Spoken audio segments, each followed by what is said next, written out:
On December 15, 1927, 12-year-old Marion Parker was released early from her school in Los Angeles, California. A young man introducing himself as Mr. Cooper said Marion's father, Perry Parker, had been involved in a serious automobile accident. She was dismissed without any further questions. Marion Parker was reported missing later that afternoon. The following morning, the kidnapper demanded $1,500 and gave instructions on where to meet for Marion's safe return. On December 17th, Perry followed the kidnapper's instructions and arrived at the prearranged meeting spot. The kidnapper swiftly drove up beside Perry's car, brandishing a gun. Perry could see Marion in the front seat. He called out to her, but she didn't reply. Perry handed over the ransom. The kidnapper then sped off, shoving Marion's body out of his car. Perry rushed to help his daughter, but sadly, as Perry held her, he realized that Marion was already dead. Perry had a sense that something even more sinister had taken place. An autopsy confirmed Perry's greatest fears. Marion's arms, legs, and organs were all missing, and her eyes had been propped open with wires. It was determined that Marion had been dead for at least 12 hours. On December 20th, fingerprints found on the kidnapper's car were matched to a 19-year-old named William Edward Hickman. A year prior, he had worked with Marion's father and had been arrested due to a complaint filed by none other than Perry himself. On February 13th, 1928, after only 36 minutes, the jury reached their verdict, finding Hickman guilty of the kidnapping and brutal murder of Marion Parker.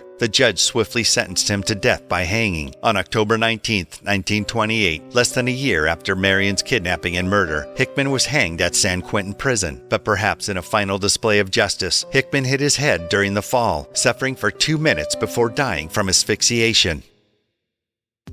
In 1990, Paul faced questioning for sexual assaults, providing DNA samples which remained on the shelf for 2 years. The couple got engaged and were married in June 1991, which coincided with a series of tragic events. 6 months before the wedding, Karla's 15-year-old sister Tammy died in a regrettable accident. 2 weeks before the wedding, 14-year-old Leslie Mahaffey went missing, followed by the abduction of 15-year-old Kristen French 10 months later. Eventually, Karla filed abuse charges against Paul, and as their marriage unraveled, DNA results identified Paul as the perpetrator of the previous sexual assaults. Before trial, disturbing home videotapes surfaced, showing Paul and Karla assaulting and murdering the missing girls, including her sister Tammy. In 1995, both were found guilty of murder. Paul received life without parole, while Karla served 12 years for testifying against him. Karla Homolka is now a free woman with children of her own.